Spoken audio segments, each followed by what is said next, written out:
할렐루야. 오늘 우리가 함께 나눌 말씀의 제목은 할렐루야입니다. 할렐루야. 아멘 하라고 할렐루야 한 건 아닌데 제목이 할렐루야라고요.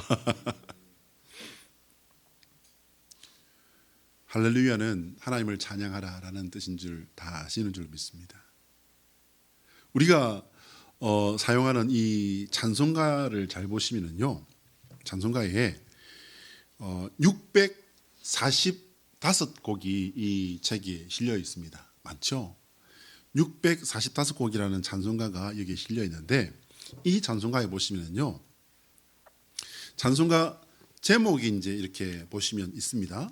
보시면 여기 제목이 있고요.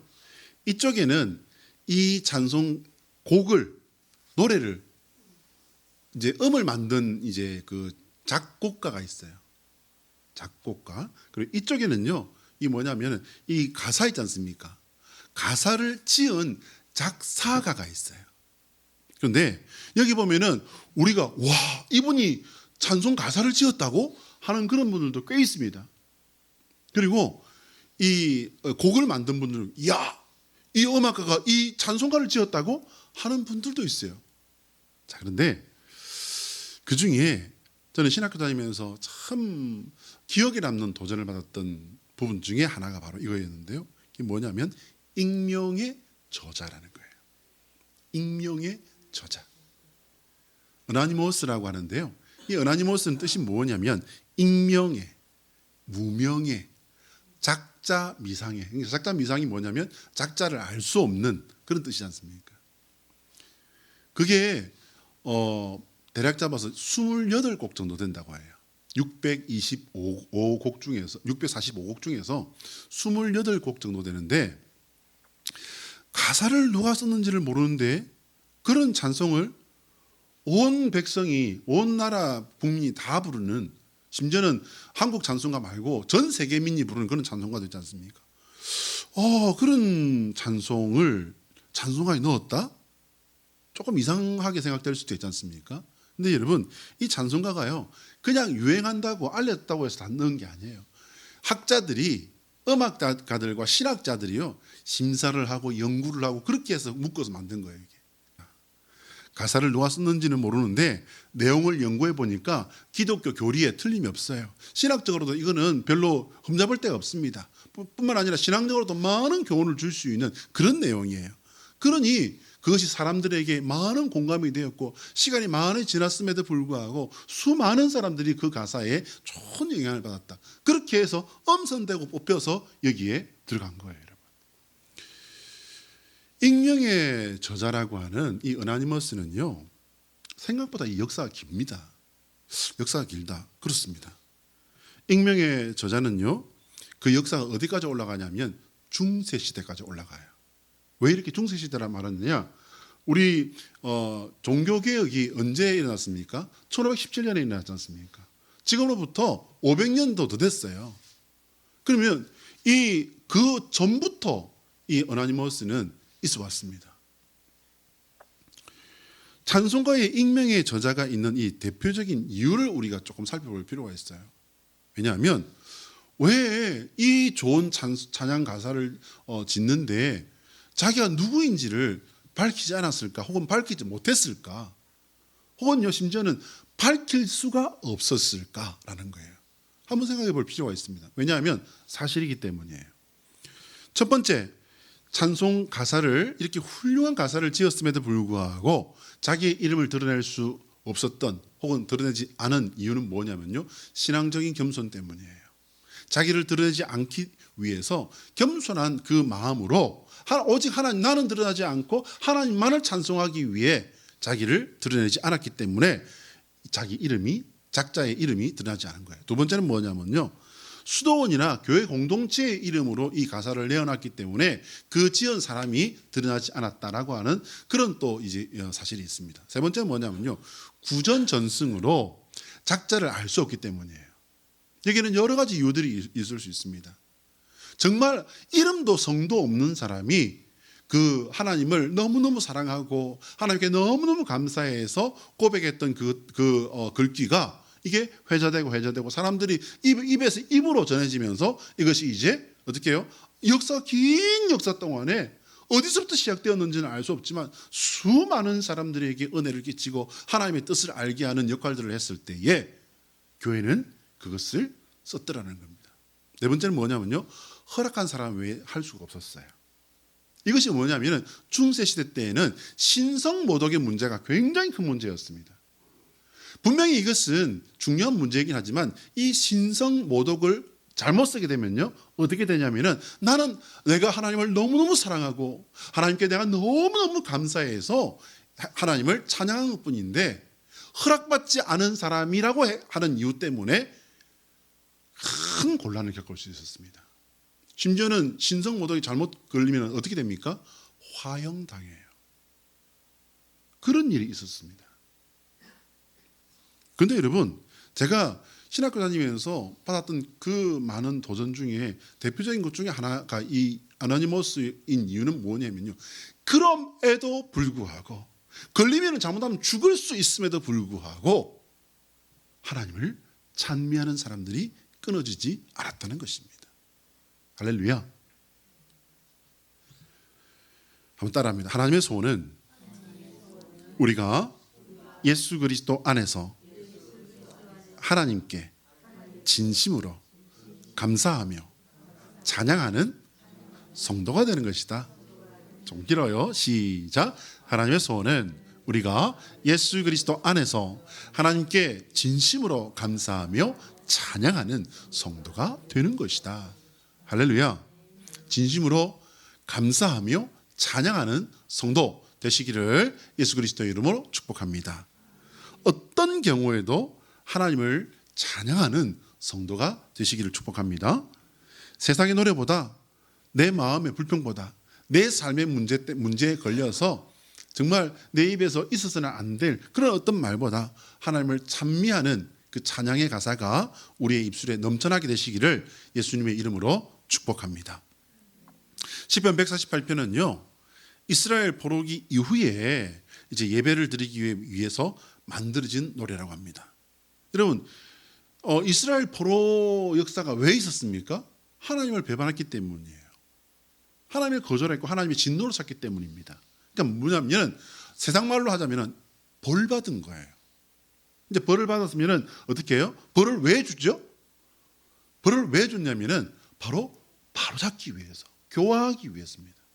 이제 벌을 받았으면 정신을 차렸으려니 이제 148편의 이 찬송가가 바로 예배 드리기 위해서 만들어진 찬양이었다는 거예요. 특별히 이 찬양은요, 회당에 아침 예배 때마다 매일매일 사용했었다라고 이렇게 학자들은 이야기를 합니다. 오늘날로 치면은요, 교회에서는 어떻게 말할 수 있을까요? 새벽 예배 때마다, 새벽 기도 때마다 이 찬송을 하나님께 올려드렸다라는 것입니다. 이 148편을 보면은요, 크게 두 부분으로 나눠져 있습니다. 1절부터 6절 그리고 7절부터 14절까지예요. 1절부터 6절까지는 뭐냐면요, 하늘에서 찬양하라는 거예요. 그리고 이제 7절에서부터 14절은 뭐냐면요, 땅에서의 찬양을 말하는 것입니다. 찬양을 부를 대상을 향해서 하나님을 찬양하라고 명령하고 있다는 것, 이것을 기본적으로 딱 잡고 가야 됩니다. 우리가 찬양을 해야 되지 않습니까? 찬양 받으실 분은 누구시죠? 하나님이시잖아요. 그죠? 그 찬양을 하는데 찬양을 하는 게 좋지 않겠니? 얘들아, 찬양 좀 하려무나 하면 좋겠어. 하지 않을래? 라고 하는 것이 아니라 찬양하라. 할렐루야. 그렇습니다, 여러분. 흥미로운 것은 찬양의 명령을 하늘에서부터 시작하고 있다는 것을 우리가 생각을 해볼 필요가 있습니다. 천사들은요, 천상의 존재들이에요. 천사들은요, 하나님의 종들이에요. 하나님의 도구적 존재라고 볼 수 있습니다. 그들이 하는 가장 주된 일은 뭡니까, 여러분? 바로 하나님을 찬양하는 것입니다. 천사는 하나님의 뜻을 수행하는 영적 존재들이에요. 이들이 하는 가장 중요한 일이 바로 하나님을 찬양하는 것입니다. 그런데 중요한 것은 뭐냐면요, 이들의 존재 역할 중에도요, 뭐가 있냐면 군대가 있다는, 군대. 하늘의 군대를 말하는 것입니다. 별, 그리고 천체를 포함한 천상의 모든 권능과 질서를 말한다라고 이렇게 주석은 이렇게 설명을 하고 있어요. 실제로 이들은요, 사람들의 입장에서 본다면은 하나님과 같은 신적인 존재예요. 천사는 여러분 어떻습니까? 눈에 보여요, 안 보여요? 천사 봤다는 분들도 있습니다. 그런데 천사를 봤다는 이들이 왜 특이합니까? 천사는 기본적으로 사람의 눈에는 보이지 않는 존재인데 그 천사를 봤기 때문에 특이한 혹은 또 특별한 체험을 했다라고 말하는 것이겠죠. 그래서 이 옛날부터 천사를 신적인 존재로 우상으로 섬기는 그런 일들마저도 있었습니다. 그만큼 이들은 특별한 존재라고 할 수 있다는 거죠. 그러나 이들 또한 하나님의 피조물이며 보이지 않는 세계일 뿐 자연의 일부라는 거예요. 하나님 피조 세계의 일부라는 것입니다. 시편 기자는 영적 세계와 우주적 질서 전체가 하나님을 찬양해야 함을 선언한 것입니다. 저는 이 148편을 읽으면서 군대라는 단어에 딱 꽂혔어요. 군대를 다시 가고 싶어서가 아닙니다. 그게 아니고요. 여기에 좀 더 아주 직접적이고 노골적인 그런 어떤 뜻이 있지 않을까 해서 이 단어를 가지고 이런저런 생각을 해보았습니다. 여기서 군대라는 것은요, 이제 사전적으로 신학 사전적으로 들어가 보게 되면 어떤 뜻을 가지고 있냐면요, 굉장히 중요해요. 아주 중요합니다, 여러분. 완벽하게 조직된 질서를 말하는 거예요. 저는 이거 읽고 굉장히 놀랐습니다. 군대라는 이 단어 자체가 가지고 있는 뜻이 완벽하게 조직된 질서라는 거예요. 가만 생각해 보니까 군대에서 처음 들어가서 군대에 딱 입대해가지고 머리 깎고 옷도 받기 전에 벌써 뭐부터 시작하냐면요, 줄을 서는 거, 그리고 줄 서는 거, 서는 자세부터 시작해요. 인사하는 것부터 가르쳐요. 그리고 인사를 왜 해야 되는지, 인사를 누구에게 해야 되는지 그걸 가르쳐요. 그리고 이제 그들로부터 어떤 명령이 오면은 그것을 따를 수 있는 그런 마음을 만들어줘요. 그렇게 해야 뭐가 될 수 있죠? 전쟁이 나면은 전쟁을 할 수 있잖아요. 지휘하는 사람이 지휘를 할 때 그 지휘를 따를 수 있잖아요. 지휘관이 전진 앞으로 했는데 가야 될까요? 저기 지금 총 쏘는 사람이 저기 있는 것 같은데 가야 될까요? 그러면 그 전쟁이 되겠습니까? 안 되겠습니까? 그런데 여러분, 이 질서라는 이것이 어디서부터 있었다고 제가 늘 말씀드리죠. 창세기 1장에서부터 하나님께서는 질서를 함께 창조하십니다. 하나님은 혼돈의 신이 아니십니다. 하나님께서는요, 질서의 창조주십니다. 여러분 기억하십시오. 이것이 무너지거나 이것이 흐려지면은요, 뭐든지 가능하게 되는 거예요. 동성애라든지 혹은 그 어떤 것들까지도 다 가능해져 버려요. 왜요? 질서의 하나님이 흐려지거나 삭제돼 버리면은요, 거기서부터는 인간이 뭘 해도 되느냐면 방종을 해도 되는 거예요. 그래서 여러분 이해하고 들으셔야 돼요. 정치적인 발언을 하려는 게 아니에요, 여러분. 잘 들으세요. 제가 지금 성경에서 하나님께서 우리에게 알려주신, 우리에게 기록을 통해서 주신 것들을 제가 설명하는 거예요. 지금 우리가 알고 있는 일명 진보라고 하는, 보수냐 진보냐, 성경은 여러분 보수도 아니고 진보도 아니에요. 성경은 성경이에요. 그런데 굳이 딱 잘라서 한 가지를 말해보라고 한다면은 진보보다는 보수 쪽에 가깝습니다. 왜일까요? 그걸 지금 제가 말씀드리려는 거예요. 진보는 기존의 질서를 가능하면은 부인해 버립니다. 그리고 이제 거기에 같이 있는 것, 이것은 이제 전 세계를 말하는 것이 아니라 대한민국 사회에 지금 현재를 말하는 거예요. 거기에 같이 있는 것이 공산주의자들과 사회주의자들이에요. 여러분 여기에 대해서 궁금하신 거 있으면 저한테 말씀하셔도 돼요. 제가 설명을 따로 드리겠습니다. 지금 현재 우리나라는 그렇습니다. 현재 집권당도 그렇고요. 그거는 어떻게 부인할 수 없어요. 왜냐하면 거기에 공산주의, 사회주의를 가지고서 내가 공산 사회주의자다라고 말한 그런 그 당 대표도 있습니다. 한자 이름 된 그분이 직접 자기 입으로 말했습니다. 자, 근데 여러분 근데 왜 이게 기독교와 이것이 상충되는가? 바로 그냥 정면 충돌되는 거예요. 왜입니까, 여러분? 질서를 제가 말씀드렸지 않습니까? 하나님은 질서의 하나님이세요. 처음부터 자유도 주셨지만은 그 자유와 함께 질서를 세우신 하나님이신데 그 질서가 어떻게 해요? 가능하면 부인돼 버리는 거예요. 그래서 이렇게 말하는 이도 있습니다. 공산 사회주의를 신봉하면서 기독교인이라고 말하는 사람은 거짓말쟁이라는 거예요. 왜요? 공산 사회주의는요, 기본적으로 그 사상을 주장한 사람부터가 자기는 모든 신을 저주한다라고 말했습니다. 누가요? 칼막스 한 말입니다. 자기는 모든 신을 저주한다라고 말을 했어요. 직접 그리 말했습니다. 하나님은 질서의 하나님이세요. 하나님은 자유를 만드셨지만은 질서를 함께 만드셨습니다. 오늘 저는 이 말씀을 준비하다가 이 군대라는 단어에서 계속 이렇게 마음이 이렇게 머무르는 그런 경험을 했습니다. 군대라는 이 단어는요, 히브리어로는 차바라고 하는 단어인데요, 전쟁, 군대, 무리라는 뜻이에요. 이 군대는, 여러분, 군대는요, 이 인간 사회에 우리가 존재하는 이 세상에 거의 극단적인 끝에 존재하는 존재들이라고 보셔도 됩니다. 우리 무리라고 보셔도 됩니다. 왜입니까, 여러분? 군대가 역할을 하게 되면은 뭐가 일어나죠? 전쟁이 일어납니다. 그 전쟁은 인간 역사의 가장 극단적인 사건이기 때문입니다. 2차 세계대전 당시에 있었던 일입니다. 휘르트겐 숲의 작은 기적으로 이렇게 알려진 이야기가 하나 있어요. 실제 있었던 일입니다. 사진 보시면 제가 올려놨는데요. 2차 세계대전 당시에 이 휘르트겐이라는 숲에, 이게 이제 독일 근방에 있는 그 지역입니다. 여기서 한겨울 너무너무 춥고 눈이 많이 왔던 그런 때였는데 여기서 독일군과 미군이 전투가 벌어집니다. 그런데 이 전투에서 유독 사상자가 그렇게 많이 나왔다고 합니다.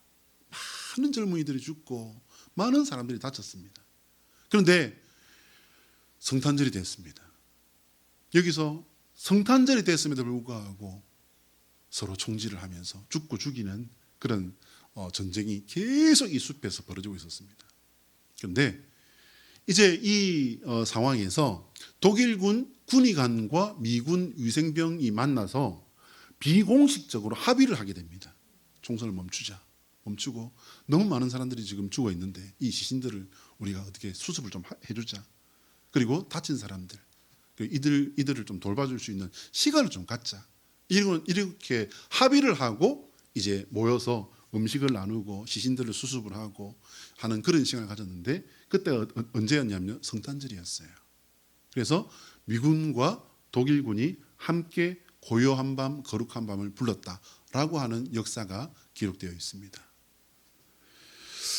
우리는 어쩌면 이 역사에 크게 공감하지 못할 수도 있어요. 왜냐하면요, 제가 성탄절 말씀에서도 전해드렸지만 우리에게는 성탄절이 실제 성탄절의 가치보다 좀 더 가볍게, 정말 중요하지 못하게 이렇게 인식되고 있기 때문에 우리는 그것을 이해하지 못할 수도 있어요. 그러나 이 독일 사람이라든지 서양 사람들에게 이 성탄절은요, 우리나라의 설 명절이나 추석 명절만큼 중요해요. 그래서 멀리 타고 갔던 그런 가족들이 다 모여서 함께 성탄절, 그리고 추수감사절, 부활주일을 같이 함께 한다는 것입니다. 서로 죽이는 전투를 벌이다가 함께 하나님을 찬양했다는 사실은 저는 참 이게 큰 감동이 되었습니다. 죽고 죽이는 전쟁을 하던 군인들이 하나님을 찬양한다면 우리에게 어떤 큰 일이 있다 할지라도 우리가 하나님을 찬양하지 못할 이유는 없는 줄로 믿습니다. 전쟁터에서도 하나님을 찬양하는데 이보다 더 큰 일이 내게 있겠습니까? 우리가 찬양을 하지 않았다 뿐이지, 찬양을 하면 하나님은 우리에게, 나에게 가장 적극적으로 일을 한다는 사실을 경험하시기를 주님의 이름으로 축복합니다. 어떤 과학자들은 그것을 우리가 찬양 부르다가 혹은 또 기도하다가 말씀 듣다가 은혜 받는 거, 감동 받는 거, 여러분 감동과 은혜는 조금 우리가 다르게 해석을 할 수도 있지만요. 어쨌든 이 심리학자들, 뇌과학자들은 이것을 같이 말해버려요. 뭐라고 하냐면요, 뇌의 현상이라는 거예요. 감동 받는 것을 그렇게 말한다는 거예요. 그렇게 이해한다는 거예요. 그럼 은혜는 있어요, 없어요? 하나님의 영적인 역할이 있어요, 없어요? 없다는 겁니다. 그렇게 말해버립니다. 성도는 결코 그런 말에 현혹되는 일이 없어야 할 줄로 믿습니다. 찬양은요, 우리가 할 수 있는 가장 지혜로운 일이며 신실한 성도가 반드시 해야 할 일일 줄 믿으시기를 예수 그리스도의 이름으로 축복합니다. 왜냐하면 우리가 지음받은 목적부터가 하나님을 찬양하라고 하나님께서 지으셨기 때문이에요. 우리 이사야 43장 19절로 21절의 말씀을 같이 한번 보겠습니다. 시작. 보라, 내가 새 일을 행하리니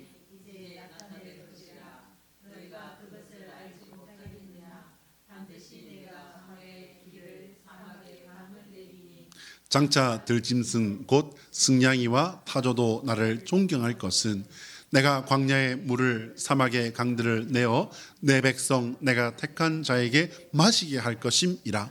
이 백성은 내가 나를 위하여 지었나니 나를 찬송하게 하려 함이니라. 할렐루야. 여러분을 하나님께서 왜 부르셨다고요? 나를 찬송하게 하려 함이니라. 그럼 우리가 찬송하지 않으면은, 찬송이 게으르다면은, 어떤 이유든지 간에 찬송하기를 주저한다면 하나님께서 지으신 목적이 이게 완성이 된 거예요, 안 된 거예요? 안 된 거죠. 목사님, 저는 박치예요, 음치예요. 내 노래 부르는 것 들으시면요, 아마 목사님은 분명히 웃으실 거예요. 제가 사역하면서 저는 그렇게 제게 자신을 설명하는 분들을 몇 분 본 적이 있습니다. 자기 노래가 그렇게 어렵대요. 실제 제가 들어봐도 이분은 정말 완벽한 박치예요. 너무 음치예요. 강 권사님 웃어보면은 자기가 그런 줄 압니다. 그런데 여러분, 사실은 노래 웬만큼 잘하는 분들도요, 이제 연세가 다 들면은 노래가 다 통일되는 거 아세요? 혹시 여러분? 네, 아시는구나. 연세가 이제 웬만큼 이게 노래에 취미가 있고 노래를 웬만큼 좀 하시는 분들도요, 연세가 올라가면 올라갈수록 645장 전체가 다 합동 짬뽕이 돼버리는 수가 있어요. 여호와는 나의 목자시니 내가 부족함이 없으리로다. 아라리요.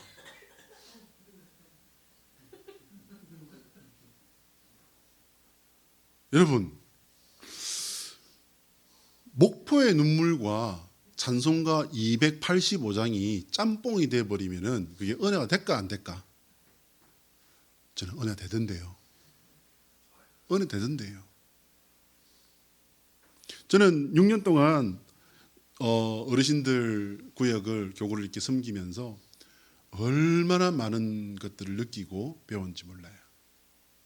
그분들이 찬송가 부르는 거요, 찬송가 부르는 거 똑같다니까요. 연세가 올라가면 올라갈수록 그분들 평균 연령이 80세가 넘는데 얼마나 통일이 됐겠습니까? 대한민국 통일이 그렇게 됐으면 벌써 남북 통일이 됐지. 트로트 부르는 것도 찬송가 부르는 것도 똑같아요. 그런데 여러분, 80세가 넘어서 90세를 향해 가는 그분들도요, 찬송가의 깊은 맛을 간직하고 이렇게 묵은지가 되신 분들은요, 어떻게 해요? 그 연세에도 찬송 부르면서 우세요. 그런 감동이 우리에게도 있게 되시기를 주님의 이름으로 축복합니다. 하나님께서 이스라엘을 완전히 지워버리지 않은 이유를 말씀하신 겁니다.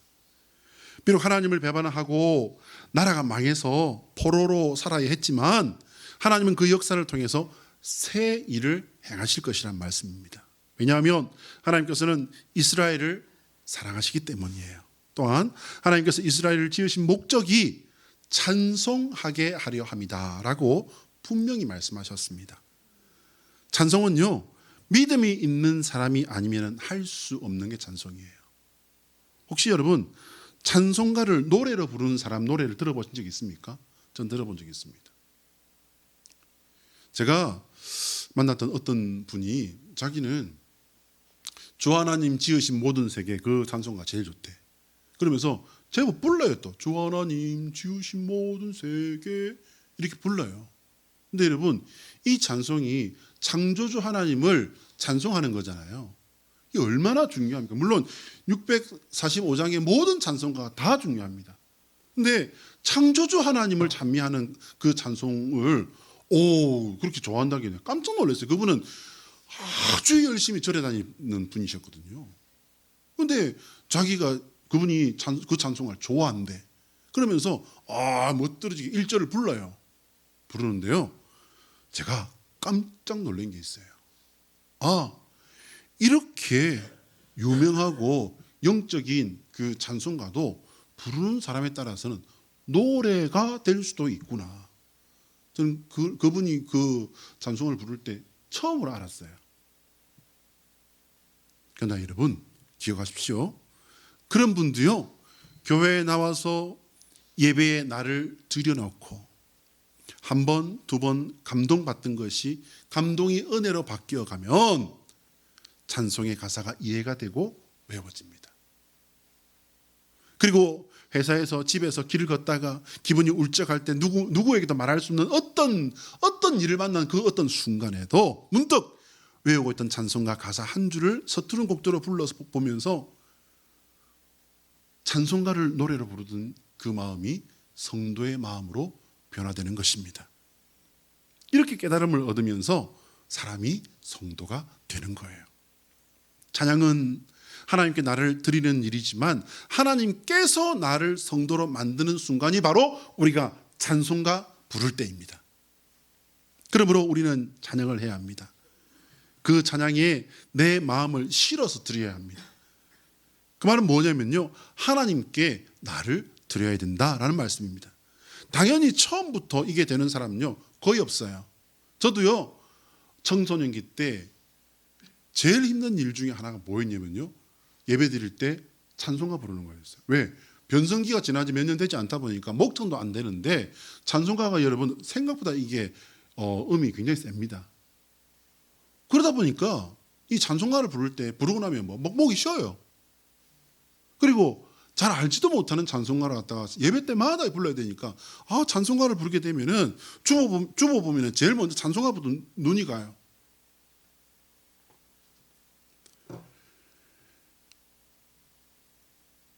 예배에서 우리가 찬송 부를 때 가장 중요한 점 몇 가지를 제가 정리를 나름대로 좀 해봤습니다.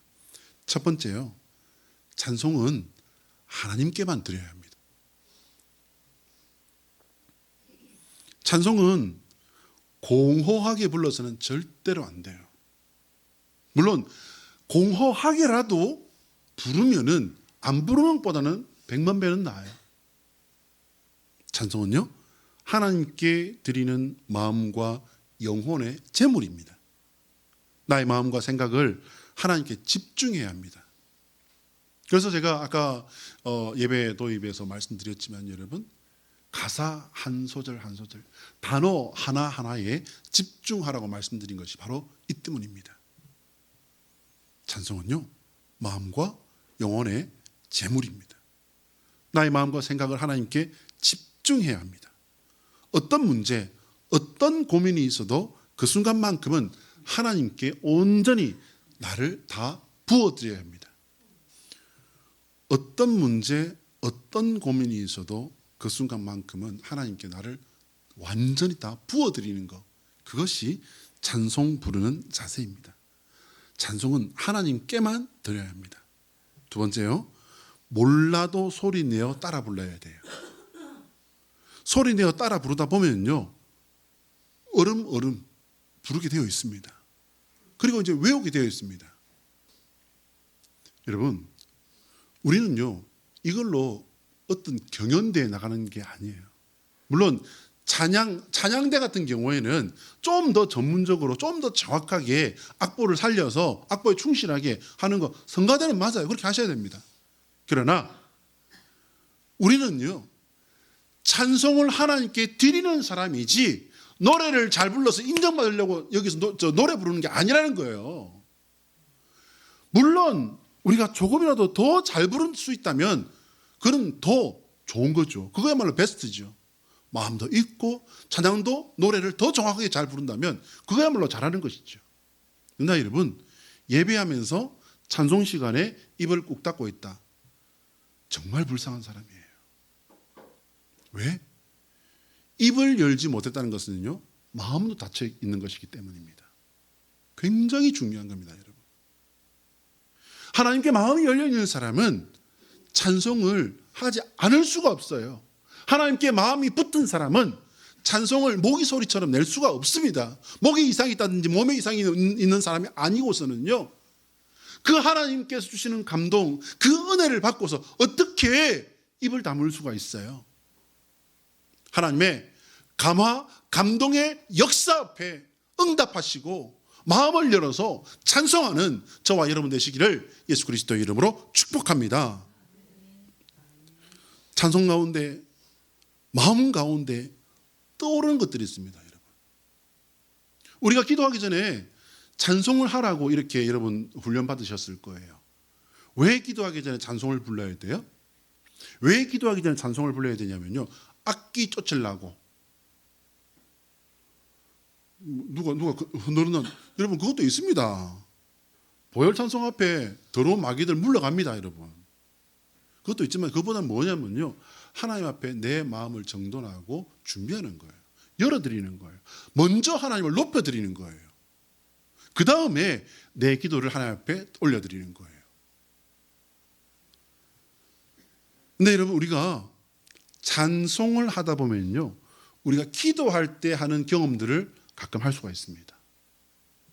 하나님께서는 기도를 통해서도 우리와 교통하시지만 찬송 중에도 우리와 교통하신다는 사실 여러분 놓치지 마십시오.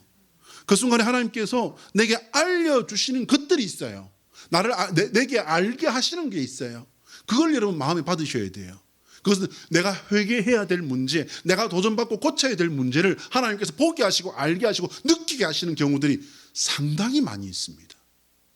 내가 풀지 못했고 해결하지 못했고 내가 하나님의 뜻이 어디 계신지 알고 싶었음에도 불구하고 아직 내가 받지 못했는데 찬송 부르다 문득 이게 하나님의 뜻이구나 라고 하는 것을 깨달았을 때 내 상황은, 내 감정은 거기에 동조하지 못하고 공감하지 못하지만 하나님께서 알게 하시는 그것, 여러분 그게 하나님의 응답일 확률이 상당히 높다는 거예요. 뿐만 아닙니다, 여러분. 우리가 찬송할 때 제가 아까 말씀드렸죠. 악령이 물려간다 말씀드렸습니다. 우리가 찬송할 때 우리의 영이 낫고 우리의 마음이 낫고 우리의 육신이 낫습니다. 하나님께서 치유하시는 역사를 우리가 찬송하는 중에 이루신다는 사실을 믿으시길 바랍니다. 여러분 기억하십시오. 우리는 찬송가 645장 전체를 다 외울 필요는 없어요. 제가 이때까지 30여 년 동안 사역하면서요, 이 찬송가 전체를 다 외우는 분을 딱 두 명 본 적이 있습니다. 전체를 다 외워요, 찬송가를. 아, 대단하죠. 한 분은 제 사역 초기에 여자 청년이었는 자매가 찬송가를 전체를 다 외우는 그런 사람이 있었어요. 두 번째는 제가 부천이었던 걸로 기억하는데 그 두 사람 다 안타깝게도 다 외웠는데 지금은 조금 자신 없어요. 이렇게 말하는 상황이었는데요. 우리가 찬송가 전체를 다 외워야 될 필요는 없습니다. 내 심장을 뚫고 지나가는 딱 한 곡이면 됩니다. 내가 세상을 떠나기 위해 준비하는 자리에서 내가 주님께 바쳐드릴 그 한 곡이면 사실은 족합니다. 한번 따라할까요? 예수 그리스도의 십자가는 성도의 마지막 찬송 제목이다. 시작. 예수 그리스도의 십자가는 성도의 마지막 찬송 제목이다. 할렐루야. 여러분 2025년 한 해 참 수고 많으셨습니다. 어떤 일이 있었든지 우리는 하나님을 찬양해야 합니다.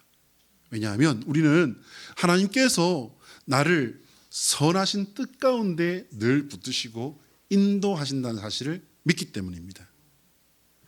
간절히 원했던 것이 몇 번의 도전에도 불구하고 끝내 이루어지지 않은 채 이제 이 한 해가 끝나가고 있습니까?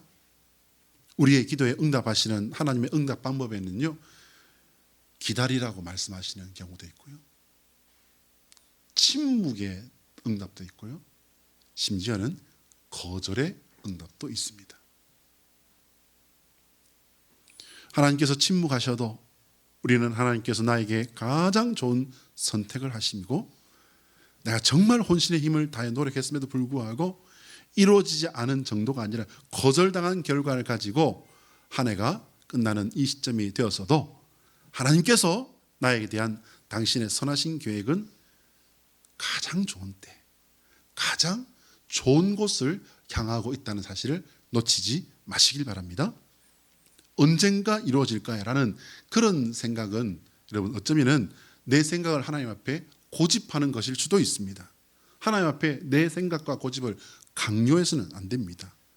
내가 선 자리가 하나님께서 인도하신 자리임을 믿는다면 다만 감사함으로 찬양하는 성도가 되어야 할 줄로 믿습니다. 기도하겠습니다.